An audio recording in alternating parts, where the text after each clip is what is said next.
Hello friends, நான் தான் உங்கள் சபீர் பேசுகிறேன். இப்போ இந்த வீடியோவில் என்ன பார்க்க போகிறோம்னு பார்த்தீங்கன்னா, டிவிஎஸ் பெப்பர் ஸ்கூட்டி. இந்த வண்டி பார்த்தீங்கன்னா இந்த இன்ஜின் சீஸ் ஆகிடுச்சுன்றது வந்துச்சு.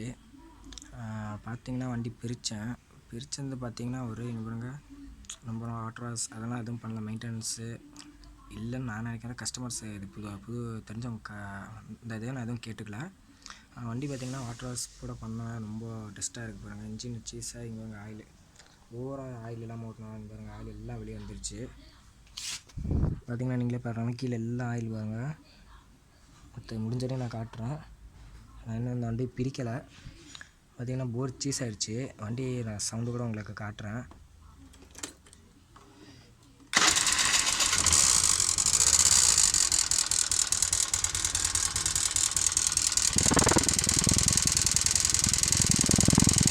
சைடு பார்த்தீங்கன்னா கூட லீக்கேஜ் இருப்பாருங்க பாருங்கள். காற்றுல அந்த காற்று அடிக்கிறது உங்களுக்கு தெரியும். ஹெட்டெலாம் அவ்வளோ லூஸ் ஆகிடுச்சு, அந்தளவுக்கு இருக்குது வண்டி. பார்த்திங்கன்னா இந்த சைடு பார்த்திங்கன்னா இப்போ துணி வச்சு நான் காட்டியிருப்பேன். அந்த இடத்துல காற்றெல்லாம் வருது பாருங்கள். அந்தளவு இன்ஜினு லூஸு.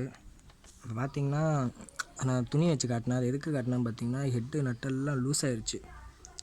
லூஸ் ஆனால பார்த்திங்கன்னா இப்போ எப்படி சொல்கிறது, ஒரு சைடு லூஸ் ஆனால் அந்த சைடு ஏர் லீக்கேஜ் ஆக ஆரம்பிச்சிருச்சு. இப்போ வண்டி ஸ்டார்ட் ஆனாலும் ஏர் சைடெலாம் வர ஆரம்பிச்சிது. அந்தளவு லூஸ் ஆகிடுச்சு இன்ஜின் சீஸ் ஆகி ஓட்டினால. இந்த மாதிரி யாரும் ஓட்டாதீங்க. விஷயம் பார்த்திங்கன்னா ஆயிலெலாம் மாற்றி விட்டுருங்க. நல்லா கிலோமீட்டருக்கு தகுந்தாப்பில் ஆயில் செக் பண்ணிடுங்க, கியர் ஆயில் செக் பண்ணுங்கன்றது. விஷயம் ஆயிலெலாம் மாற்றி விட்டிங்கன்னா இந்த மாதிரி தொல்லை வராது. இப்போ இந்த வண்டி பார்த்திங்கன்னா எப்படி இருந்தாலும் 6000 செலவு ஆகும் கண்டிப்பாக. ஏன்னா வாட்டர் வாஷ்லேருந்து எல்லாம் லேபர் சார்ஜு, வண்டி போர் பார்க்கணும். போர் எப்படி இருந்தாலும் மாத்திரை கண்டிஷனில் இருக்குங்க பாருங்கள். இப்போ கண்ணு முன்னாடி தான் நான் பார்த்தாங்க பாருங்கள், எவ்வளோ மண்ணு பாருங்கள்.